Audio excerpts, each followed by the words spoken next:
Hey everyone, my name's Sean, and these are my thoughts on the first Crash Bandicoot game that's been remastered on the PlayStation 4 as part of the Insane Trilogy. Now, I remember playing the first Crash Bandicoot game, although I really liked it and is part of my love for platformers. I'd be lying if I didn't say it was rough around the edges or it was, you know, not chock full of flaws. I mean, it was one of those games where you couldn't save wherever you wanted. It was a game that, in order for you to gather the gems, you had to completely know the level inside and out with the many hidden boxes that it had, and with the no dying stipulation as part of it. So with this trilogy that's come out so many years later, I was really hoping that this would really bring back my nostalgia, but not ruin what I really liked about it. Now, I will say I like the updated graphics, although the one nitpicky thing that I have across the entire trilogy, and this is just something for me personally, it's not as dark, and I like it when some of my games are dark.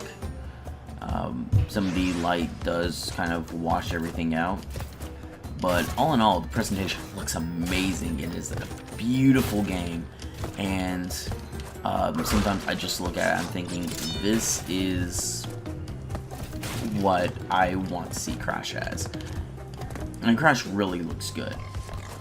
Now, as for the platform itself, it's wonky, maybe a little bit wonkier than I remembered from my PS1 days. I still have it on my PlayStation Vita, but I will say having the analog controls is cool, but really what gave me the old school feel, and not just in terms of the physics but also in terms of control, is playing it on the D-pad. So I would say if you're kind of new getting into it, go ahead and use the analog stick, but if you're kind of an old school person like me that played these so many times as a kid, go ahead and use that D-pad. It's really nice. They did away with the whole needing the Tana tokens in order to save, so it really makes the Tana bonus levels a little bit more, I guess you would say, superfluous, but they are really nice, and it's good to go in there and have a warpad to go to the Tana levels instead of having to go through and you have to do it if you collect the token. I also liked how there was the warpads there where the third token is, not just for Tana but also for the Embryo and Neocortex tokens, because it lets you know, hey, if you missed one or two tokens, you need to go back and find them, which, again, with this game, backtracking is a bitch because of the camera angles. But then again, I had a feeling I'd be complaining about those no matter what, just due to the fact that you can't control the camera. Which is something I really wish I would have liked a little bit better. Even if it's just to tilt up and to tilt down, so that I can, or to bring it back or bring it forward, just to give me a little bit more field of view. But given how the game was made and what exactly is part of it, I'm perfectly okay with.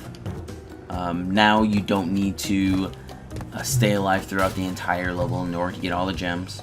Still need to do it for the special colored gems, but it really gives you a sense of, okay, these gems are different, that's why you have to stay alive, instead of by the way, yeah, fuck off, you didn't get the gem. I still like how some modern Crash sensibilities are here. The getting gem at the very end, having that box count there, it's really nice. And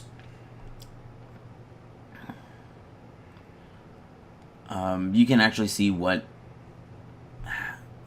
stages have the colored gems as well, so you know, okay, these are the stages that I need to stay alive in. The bosses are just as easy as ever. I mean, they tried. My God, they tried. They gave us the Japanese version of Papu Papu, which takes 5 hits instead of 3. Still the easiest goddamn boss in the entire trilogy. One thing that they did with this game, that they did across all 3, is they gave you the option to play as Coco, which, awesome. Even though, yeah, again, completely superfluous. She doesn't control any different. She still has all the same type of moves, all the same type of physics, but damn it if I didn't say that she's adorable. She is. She is adorable in this game. Tawna still looks kind of creepy as a Bandicoot. The fact that she was just in Crash 1, and by the way, yeah, she returns, as well as the gem path for the alternate ending. It's almost unsettling. Her boobs are not as big, I guess you could say, but my God, it's still kind of creepy whenever you take a look at it. What else do I want to say though? Besides, I really enjoyed it. I was able to take my memories of Crash 1 and go back to this game and still enjoy it immensely, even more so, simply due to the fact that there was nothing that wasn't changed for the better. Bosses bounced the way how I wanted it to. Aku Aku still works the same way. The cutscenes are amazing.